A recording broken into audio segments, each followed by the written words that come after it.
guys, it's Dave from cheapwinefinder.com again and again and again and again and again. And we have another, actually, Trader Joe's. It's been a little bit harder to get wine since the lockdown and everything, but Trader Joe's had a fearless flyer, and the last wine I did was a Napa Chardonnay. And today we have an Anderson Valley Pinot Noir. That's pretty much the name of it, but the real name is Trader Joe's Reserve Pinot Noir Anderson Valley 2018, lot 201. And there you go. It's a $9.99 Pinot Noir from Anderson Valley up in Mendocino. It's the valley's kind of in between two coastal mountain ranges. So it gets all that cool air coming in, which is the great type of climate for Pinot Noir. It likes that cool weather. It likes the long growing season. Pinot Noir is one of those grapes that wants to take forever to develop. If it gets too hot and gets too ripe, it kind of loses all its nuances, and there's no reason to be drinking Pinot Noir. It's because it's kind of funky, kind of cool that we like it.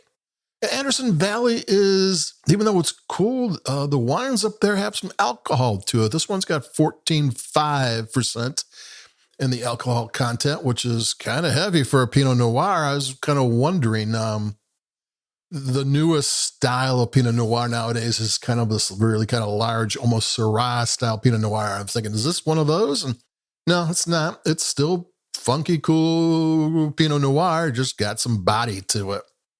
And Anderson Valley is kind of getting well known. It's kind of unique because it's this cool, long growing season and it has the high alcohol rate. That's not what you normally get with Pinot Noir anywhere. So this is kind of a unique place for Pinot Noirs. The Napa Chardonnay we just did a couple of days ago. I put a link to it in my post, but it's on the Cheap Wine Finder website anyway.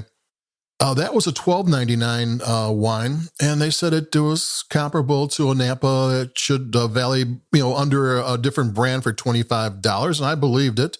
One of the reasons I thought it was probably true because it had a real cork. I keep all my corks, so I have a couple of years. Well, I throw them out every so often because one day I look and go, why am I keeping these? But, it's like I have tens, I don't know if 100. I'm not even sure how many corks are there. And like 6 of them are real, and most of them are from bottles of wine that cost more than what I normally drink here. So, anytime you see a real cork in a bottle of wine, there's no reason to spend the money on it. Why waste a cork on something you're going to buy and drink within 24 hours? So, so that's that. So that one I thought, it probably is $25. Trader Joe's, or at least the Fearless Flyer, says this Anderson Valley Pinot Noir Reserve. And the Napa Chardonnay was a Grand Reserve. This is just Reserve. And this one they said is comparable to a $30 wine. And yeah, okay. And I believe that. For one thing is there is no wine governing body who drinks the wine and go, this is a $150 wine.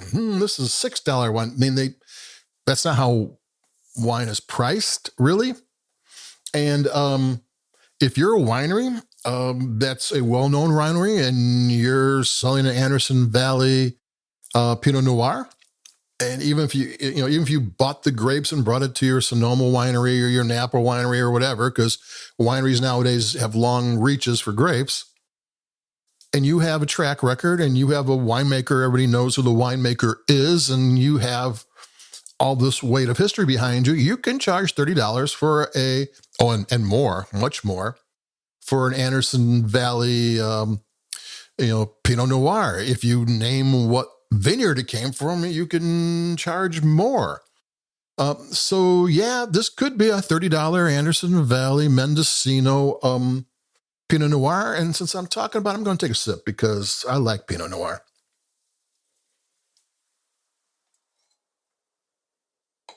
Now, Trader Joe's can't charge that because you don't know where it came from. I mean, they'd be asking you to take a chance, and that's kind of not the whole point of this. And that's one of the wonderful things about these reserve wines, because they're always worth taking a chance. I mean, if you were going to Anderson Valley to buy one, you might know which of those wineries you like better than the others, and you would pick the one you wanted and spend that money for that wine because you know what you're buying. And here you're just kind of going, $10, I'm going to give it a try. So you don't know if you're getting what you want, but you're getting something that might be unique and something kind of special. And I think this wine is unique. $10 for a Pinot Noir. That's a good Pinot Noir is always great to do. And this is a good wine. It's got tons of spice. It's got cherry flavors. It kind of goes on. It's like this, a good mix of sharp flavors and rounded flavors. It's got some weight in the palate. That 14.5% does do its job. But other than that, it's fine. I mean, I actually prefer, if I'm going to spend money on a Pinot Noir, I'll get a lighter, more ethereal, kind of crazy cool Pinot Noirs. Like Oregon, I really like. Sometimes they just disappear in your mouth, and every time you take a sip, different flavors come out. And that's a whole nother thing, but I'll take any kind of Pinot Noir, to be honest with you. And that's why this why this could be a $30 wine. Well, yeah, if the right winery put their name on any kind of wine, it would cost 3 times more than a no-name store brand wine, even if they bought it from them. And part of the price is like, I read somewhere where, price of wine, the winery gets maybe a half to a third the cost of the bottle. So the actual cost of these wines, just because it sells for $30 doesn't mean the winery is getting $30. That's why they like cellar door. That's why they like you to go to their winery and pay the price of the winery, because you're paying the price that gets split with the distributor and the store and taxes all the way down the line, and you're giving it all to them. So they get more money for that. But that's beside the point. So a $30 Pinot Noir might, the winery might make $10, $12 on it, depending. It's, that's just a rounded figure. So Trader Joe's comes in and, they're paying cash up front. This is leftovers from something they already sold. So that brings the price down a little bit. So you can get these prices on these wines just because you're buying what is essentially leftover grapes or leftover juice or leftover completed wine.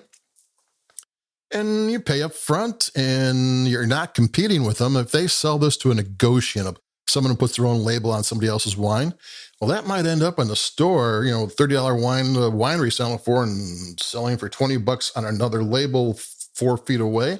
Well, that 4 feet away might be taking business away from them. They sell to Trader Joe's. No, they're not really competing. So that's why these wines are a little bit cheaper.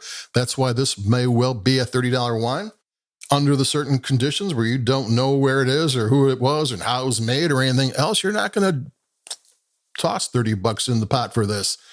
When you know everything about it, well, then you make an informed decision. I mean, the one thing you're not doing with these Trader Joe's reserve wines, and there is a little bit of, I've been drinking these for a long time now, so I do have an informed opinion on them.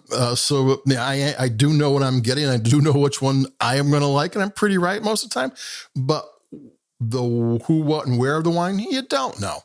So that's that. And this is Pinot Noir. It's Anderson Valley. If you're not really in tune with that and haven't had, you want a wine with a little bit of power to it, but still has the Pinot Noir flavors, it's a good choice to try. And it's got tons of spice. You like your Pinot Noir spicy. This is one's going to talk to you.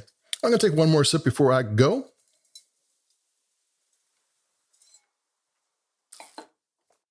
Yeah, it's pretty good. It's $9.99. Maybe it costs $30, but not under this circumstances it isn't, because wine is kind of what you will pay for it. And if you don't know anything about it, you're not going to pay top dollar. So that's that. This is cheapwinefinder.com. And Dave, and so far survived the virus. Hopefully you're fine too.